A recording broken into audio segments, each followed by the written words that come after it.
Yes, boys, welcome to another episode of the Faffing Over Frequency podcast. Episode 4 coming to you guys today.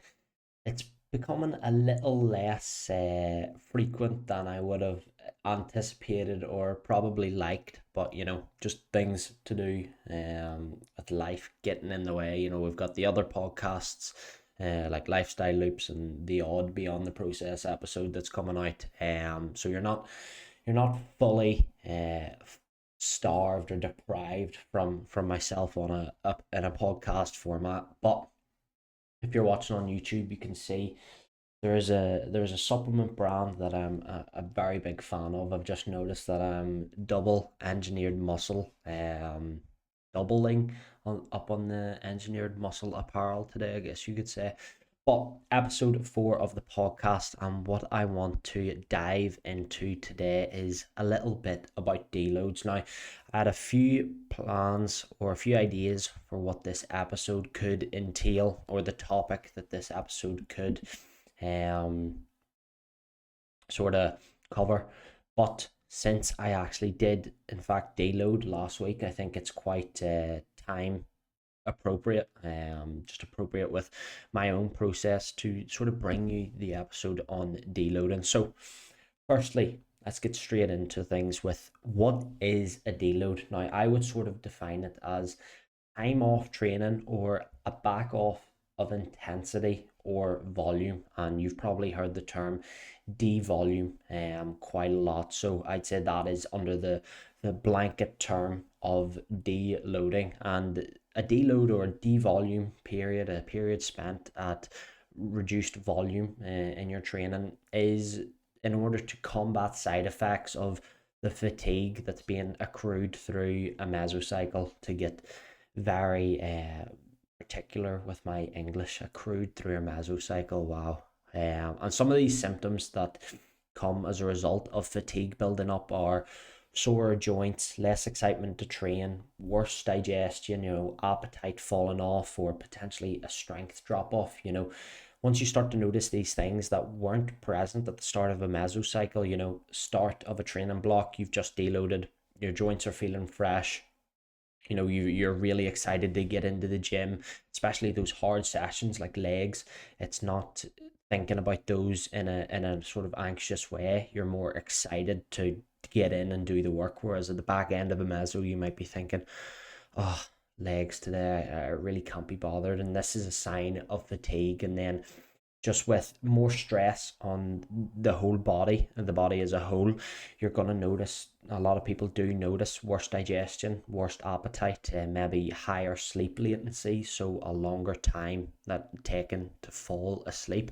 And then you would think peak sort of the push of a mesocycle, your number should be at an all-time high, but you can actually start to see regressions occurring simply as a sign of fatigue, and you're not recovering how you once were because you are just so far into a hole, and your recovery debt is just built up over this however many weeks, maybe 12, 16, 20 weeks of a push, that you do just need to pull back a little bit, reset, and then get ready to go again. So I'm gonna set the scene. What I want to talk about this episode, particularly, not deloads in specific, but how to implement or go about a deload. So to set the scene, imagine this: what normally happens with me, and what was happening with me.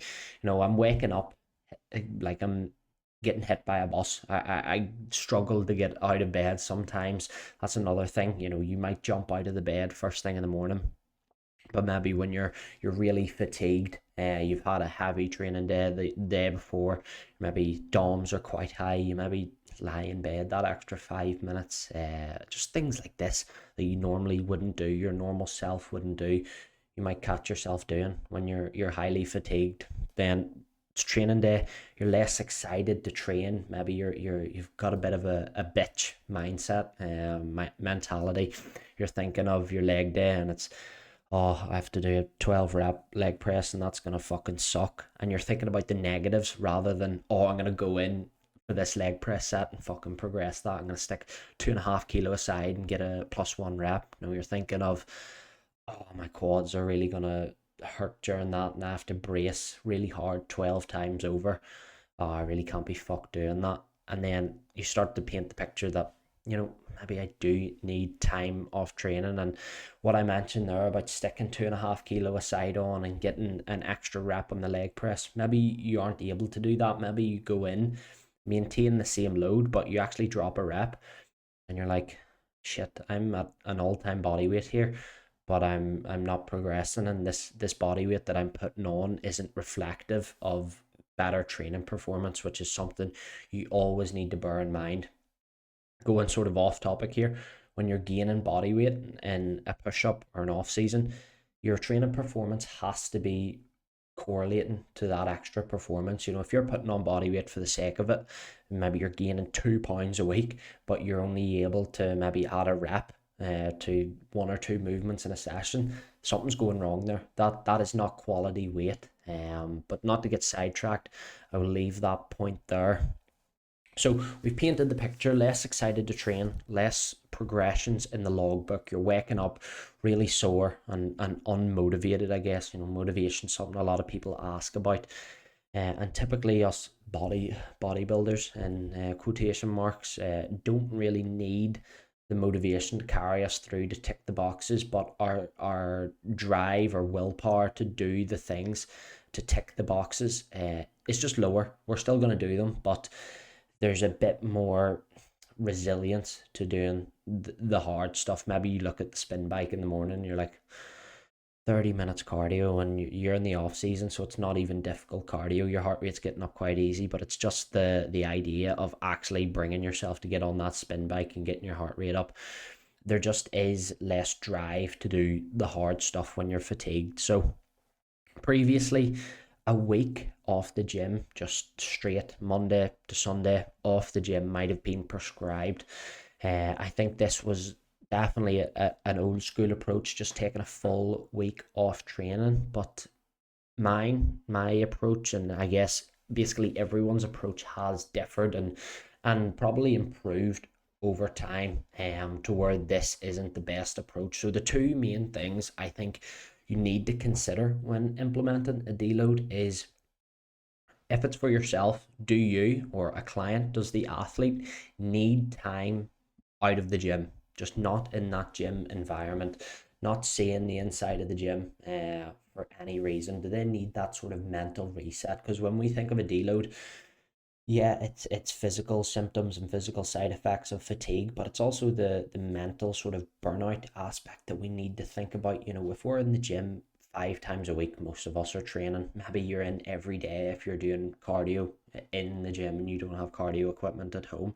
That's a lot of time spent in the gym, and burnout can be such a prevalent thing in bodybuilding, especially if you're a younger guy who hasn't been doing this so long. It's very easy to burn out if you haven't identified that you or solidified the through through in through out. That's not really a saying, is it?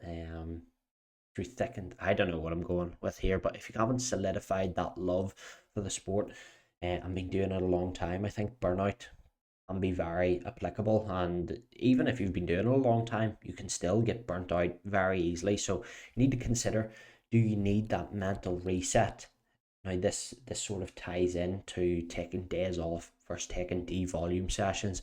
And the other thing I would like to consider when implementing a deload for myself or client, how can you limit the impact, the negative impact to your process or muscle building that the deload is going to have? Because this is the one time, when you're not training, this is the one time your physique isn't progressing. I know a lot of people say, recovery is more important than the training and stuff, but realistically, it's not. You're not training during a deload, you're not delivering stimulus. There's no reason, not a single reason for muscle to actually grow here. So this is the one time your physique isn't taking strides forward. Yes, it might be one step back to take 2 steps forward by dropping off the fatigue and then getting to have another successful run of training. But it is still that one step back. You aren't progressing when you're taking time off the gym, and that's sort of the harsh reality. So this brings me into the devolume versus days off approach, and the benefits that we see from a devolume session or a devolume setup within the deload protocol. Fuck me, I'm using some gay terms this episode, but you know, we move. So we know in training the first set of any muscle group or any body part, any exercise is going to be the most stimulating. You don't have as much fatigue present, so you're going to get the most stimulus when you're doing the third, fourth exercise of a muscle group. Maybe it's your second or third press on a chest day. You're going to be getting less stimulus from those sets than the first set or the second set. That's just sort of fact. When fatigue's present, you're getting less stimulus. So the devolume session then means you're doing that maybe one set of movement. You're getting that most stimulating set in. You're not dropping off intensity. Maybe you're not just you're just maybe pulling the foot off the gas a tiny bit. Maybe leaving 1 hour AR, or just not going for that 50-50 rep, as I always prescribe to my clients.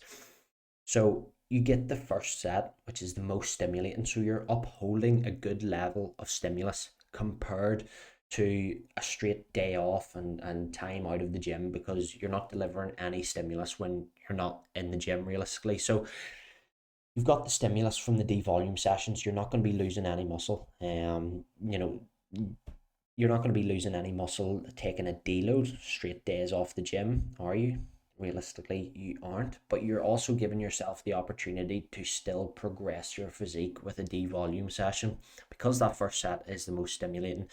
One set a week, maybe one set every twice a week, every few days. That's still likely enough to grow. Will it to be to a huge extent of growth? No, it won't, because it's one set and you can recover from a lot more, but you're not going backwards. You're creeping slightly forward with that one set, with the devolume approach.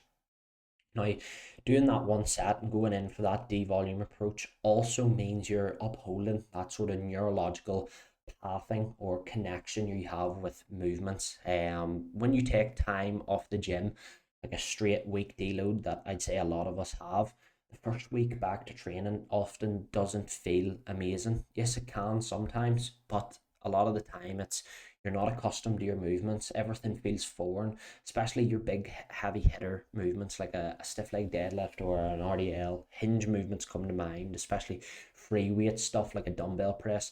It just feels that bit more foreign because your brain is accustomed to doing them once or twice a week. You're in the rhythm, you're in the pattern, your brain remembers that. If you miss that session for a week, you've no longer sort of got that neurological pathing. You haven't refreshed that last week, so maybe you're going 2 weeks without doing a movement. It's going to feel that bit more foreign. So you're probably not going to progress numbers by taking that time off the gym when you get back, because you need that sort of first week back to get reaccustomed, acclimatized back to your training setup. Now, another good thing about the devolume sessions is what I said, what you need to consider. Does the athlete need time away from the gym? Do they need a mental reset? It can be the opposite of that. A lot of guys depend on training, and this is quite a big topic at the minute on Instagram, in the bodybuilding space. Is bodybuilding or training therapy? I'm not gonna drop my whole opinion on that, but I know that a lot of people do really need their training for their mental health. And if you were to tell them to take a week straight off the gym, or four 4 plus 5 days off the gym, they would really struggle because they don't have that release or that output, that environment where they can just sort of switch off and forget about the outside world, bro. If we want to delve into that sort of side of things. So a lot of guys will struggle to take just straight time off the gym. So devolume is a very good approach for them. Maybe they don't take any days off and they just do a week to 2 weeks of straight devolume sessions, and all those less sets that have sort of built up across the 2 weeks. That's enough fatigue drop off to continue a full volume training block for the next 12 or so weeks, whatever it may be. Now, if we delve into the days off approach, you're obviously taking complete rest. You're going to have more time to yourself throughout the days that you do take off, because you don't have to go to the gym. You know, you don't have to eat your pre-workout meal, make your pre-workout, make your intra, drive to the gym, train, pose post-workout. You don't have to eat post-workout. If your gym's a long drive away, that can take a lot of time of your day. So it can be good for work, just taking days off. And it is that mental reset of not being in that gym at all. You know, as I said at the start, if you're in the gym 5 or even 4 to 7 days a week, that's a large part of your life, probably 2 hours at a time. That's a lot of hours in the week that you're in the same spot, in the same environment, and you can definitely start to burn out. Even if you love the sport and love being in the gym at the start of a mesocycle, you might love being in the gym, but then that love and excitement dips off towards the end. That's not you being a bitch or falling out of love with the sport. That's simply just a sign of fatigue being accrued, and you know your body's more tired. It's not going to want to do the hard stuff. So taking straight days off the gym, and not going in for the devolume obviously provides that mental reset. Now, what I did bring up in the devolume section, your first week after days off, or your first session back after numerous days off, might not feel the best. Say you take uh if I spoil my favorite approach to deload, a mix of devolume and deload set days, I guess. Say you miss your upper session and your lower session on a Friday and Saturday. When you come back to those next week, them movements might not feel as good, because it's now 2 weeks since you've done them, and that's something to consider. So if you're very married to the logbook, you have to be like, right, okay, I might not actually take progressions or improve my numbers on these movements because it's been 2 weeks. You know, that neurological pathing has fell off. I can't expect to go in and progress my stiff leg deadlift by 1.25 aside. It's just not realistic. I'm going to need to use this first week back to acclimatize back to my movements, get accustomed to movement patterns and stuff like that. So if you think you're 1 week, you realize you're shattered, maybe it's the Friday, you go in for that upper session. Wow, I'm fucked. Maybe you're self-coached, you prescribe yourself the deload, or you mention it to your coach and they prescribe the deload. So Friday, you have realized you're fucked. Maybe numbers were down on that session because you're tired. Come Friday next week, you've missed that session because you've took the days off. Then come the next Friday, which is 2 weeks later, you know you're not progressing numbers again because you missed the week prior. So come 3 weeks later, now you're back to progressing. So there's 3 upper sessions where you haven't improved on numbers or progressed your sets or your logbook. Now, not to say that this is meaning you're building no muscle from those sessions, absolutely not. But there is a lot to be said about your mindset to the logbook. Could this dishearten an athlete a lot if for 3 weeks they aren't getting to progress this session? Maybe it's their T-bar row and they look back at their logbook 3 weeks ago and you know their numbers are still the same. These big movements, we want to be progressing them frequently because these are going to make changes to our physique, and maybe someone might struggle. um and not even from a mental perspective. Are you I said you're probably not building muscle from not progressing the logbook, but are you building muscle to the same extent as if you were to be progressing the logbook? That is something to think about, and it's something I always consider with my step away from that plus one mentality. I'm always thinking, you know, if I still just gritted my teeth and made sure I was progressing every set, would my physique be developing at a better pace? If I'm ensuring I'm progressing, getting stronger every set, would I be making leaps forward and improvements to my physique at a better rate? But then again, then you consider the progression on the logbook isn't actually causing the new muscle. That's coming as a result of new muscle from the stimulus. So it's not directly correlated to building new muscle when you create or you have that plus one. That is just simply the display or the presentation that an adaptation has took place from the last session and allowed you to take the plus one. So that's getting a little bit complicated, but basically what you guys just need to remember is that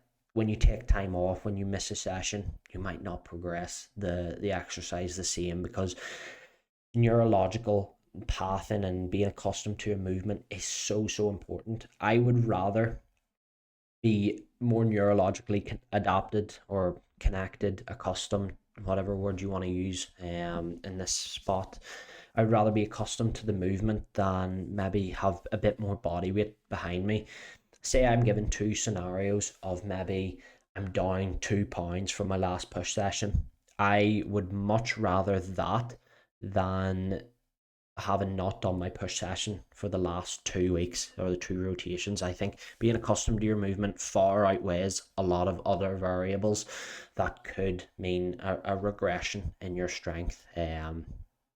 Yeah, just basically being used to the movement, having that neurological pathing of movement patterns is so valuable, and it does outweigh things like a little tiny bit of body weight drop off, because them random body weight drop offs that we might get in a push up or even a diet when you're coming down steadily every week, a lot of that isn't, it's not going to be muscle at all. Realistically, it's just going to be shit weight, maybe food volume if you're dieting, a bit of body fat, and they really aren't dictating the strength in a set. But neurological path and sure as hell can. There's a reason when you first add a movement into a workout split, that sounds very American, or influencer or workout split, into a training session or a training split, the first few weeks that movement's going to absolutely fly. It's new movement, it's a novel stimulus, and your body's getting accustomed to it. It's forming that sort of pathing neurological connection to the movement pattern. That's why you get so strong so quickly on new movements, and you're able to get away with maybe 5 kilo progressions at a time and taking 1 or 2 rep set progressions. Um, but my preference approach, which I have sort of mentioned already, is a mix of the days off and the devolume session. So maybe you realize you're shattered on a Wednesday. We'll actually go into what I done. I came in for legs on the Wednesday. Halfway through the session, I was training after work. I was up at 5 a.m., got to the gym for 2 p.m. So I normally am a little bit tired. I'm not absolutely itching to get into the gym all the time when I'm training 9 hours after I wake. So, but by the normally when I'm midway through the session or get off my first top set or big movement, I'm ready to go. I'm like fully in the fucking session. There's no sort of there's nothing dragging me back. Like, I'm not thinking about being a little tired and what time I woke up. But I came in on Wednesday. It took me till like my seventh movement, no, maybe sixth movement or so, midway through to nearly coming up to the end of the session, when I got in the prime hack, done my top set, dropped a rep on my top set, and I came off the back off, and I wasn't itching to, or I came off my top set, wasn't itching to go into the back off, and I realized, I am definitely more draggy than usual. This early shift that I done, had a monster and 2 coffees. I had a coffee on the way to the gym, which I normally would never do. So I broke my caffeine curfew just to give me that extra little kick. Done nothing. Was still in that same sort of draggy mindset going into the session and the whole way through the session. So put two and two together, a little bit of strength drop off, wasn't as excited to get into the gym. I needed that extra bit of external kick or help through the extra caffeine, to which it didn't even help, to no avail. Put two and two together and realized, I think it's time I back off from training. Pulled up my Google Sheets. When was the last time I took a break from training? 3rd of January. So over 3 months, January to April. Well, it's nearly the end of April, so yeah, over 3 months, which is quite a long time for someone who trains well, which I will blow my own trumpet here. I'd say I train pretty well, bro. Um, yeah, put two and two together and realize, time off training could be applicable. And in between that, I've had like Japan and stuff when I was doing 30k steps a day. So it was definitely about the time where you would see a lot of guys taking another break from the gym. So got off the prime hack, left that at one set. I had two movements left, which was my stiff leg deadlift and leg extension.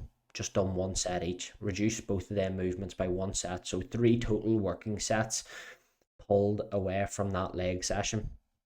This was an impromptu devolume, so everything before that was done at full volume. But say I had planned for a devolume session this leg day, of course everything would have been dropped down. So realized I'm shattered, devolumed on Wednesday. Now, what does the rest of my week of training look like? I have Thursday as a rest day, Friday, Saturday, both sessions. Sunday is a rest day. So I start thinking in my head, I'm working again, same shift on Friday. Am I really going to want to go into the gym on Friday and train upper? It would likely be a devolume session as well, just to sort of keep that neurological pathing. But I weighed that up in my head and I thought, driving to the gym, because it's a long drive for me and it's 40 minutes away, 40 minutes back. I would have had to do training day, meal prep and stuff. It wasn't worth it in my opinion. So I just took straight Wednesday to Sunday. Well, I trained Wednesday, so Thursday to Sunday, rest days, and got back into the gym for full volume pull on the Monday. And I feel good as gold. Feel like $1,000,000 now that I took those rest days. Very necessary. So yes, I really only devolumed one session, so I have to consider that Friday, Saturday, the upper, which I've got today. I can let you guys know how numbers went. Friday upper, Saturday legs. The Today and tomorrow might not be unreal for numbers since I've lost that sort of, or skipped that one rotation, lost that pathing and acclimatization to the movements. But that's fine, because the 4 days straight rest in a row, back to back to back to back, work to treat for dropping off fatigue, which is the point of the deload. Give me that mental reset out of the gym. And I think you need to value or consider the client or athletes or yourself, their schedule and what it takes to actually go to the gym. It wasn't, when I weighed up going to the gym on Friday or Saturday to devolume, am I really going to drive the 40 minutes each way to get a quick little devolume upper session in, or a devolume push session? Like that would be a 30-minute session, devolume push. I can't believe guys actually just prescribe that to athletes. That's just a waste of time in my opinion. Yeah, you're keeping the neurological connection, but come on, think of how much training takes out of your day to go in for 30 minutes.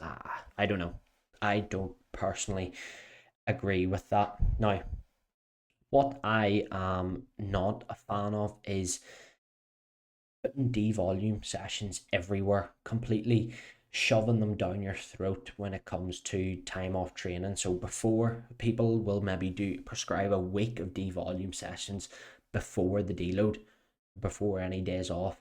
There's no point. If you need time off the gym, take the time off the gym. Maybe take one devolume session. But if you're taking a week of devolumes, you're clearly not that fucking battered. If you're really battered, you don't really want to go into the gym and train at all. If you can afford to take a week of devolumes, you can afford to take 2-3 days at full volume and then take your rest days. And then people will prescribe after the days off more devolume sessions, which again, why is your volume that high? The argument is always, I don't want to put myself back in a hole immediately after deloading. If you can't do your full volume after taking time off and being at your all-time freshest, why is your volume that high? That's silly. It should be a recoverable amount. I think this argument, or this saying that I don't want to put myself in a hole after deloading, that's just you being a pussy, or it's you being having a cookie cutter approach and maybe seeing a coach that's big on social media prescribing that to their athletes, and you think, oh, I've ought to do it. But when you actually use your brain and think about that, you've just took days off training. You maybe devolumed before the days off. Your fatigue is minimal. You're very fresh.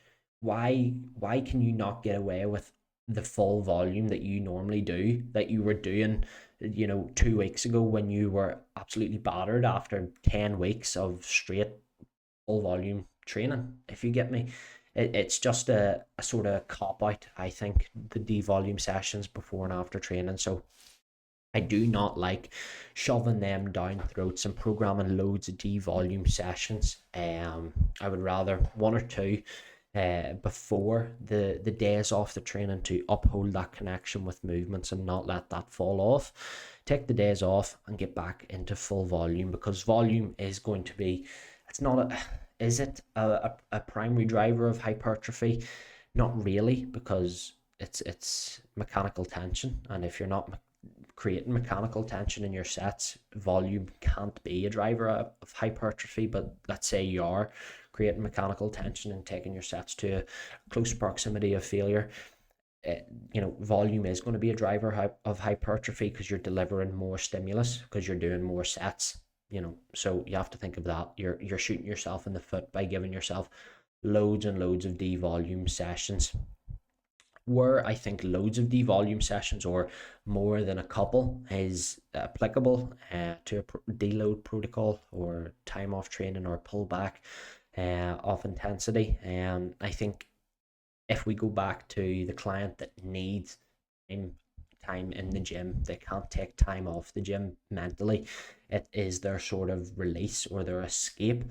I think if you give them a week straight of devolume sessions, or maybe a week and a half, maybe that's enough to, those sets that they haven't done is enough of a fatigue drop off to continue pushing for another extended period of time. And this is an approach that really interests me, because I have said earlier in the podcast that a deload is the one time that you aren't progressing your physique. I think, is there a way to program maybe a deload, or program through a whole split through a lower volume landmarks, in order to not have to take time off training whatsoever? If you never program such high volume that you're never fatigued enough to have to take a deload, and devolume sessions would suffice. Go back to what we talked about with the devolume approaches. You're getting that one step, most stimulating set.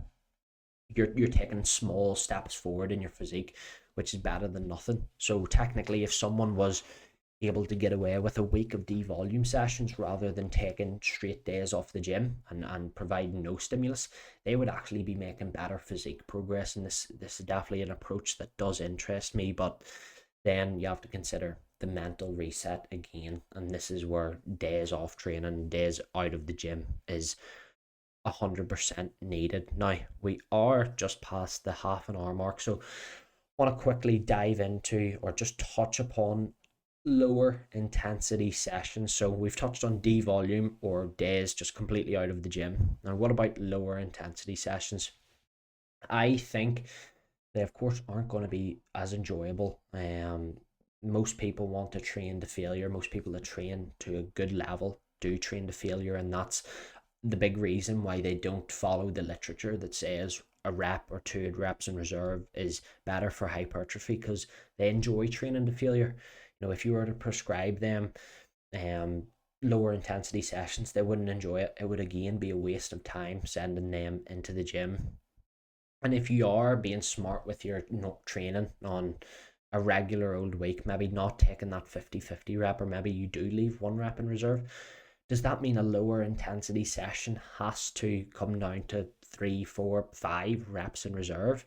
And then you have to think about, is that even stimulating hypertrophy? Is that worth sending the client in for their time? If they're doing 5 reps in reserve, have they took any stimulating reps in that set at all? If they're not taking a stimulating rep in a set, the only benefit that they're getting inside the gym, being inside the gym rather than just taking complete rest, is a bit of blood flow, keeping the connection to the movements. And I just personally don't think that is as productive as getting the mental reset from days out of the gym as well. And to wrap up the lower intensity sessions, I think volume is going to be the more demanding or taxing sort of pillar when it comes to training or trying to drop off fatigue.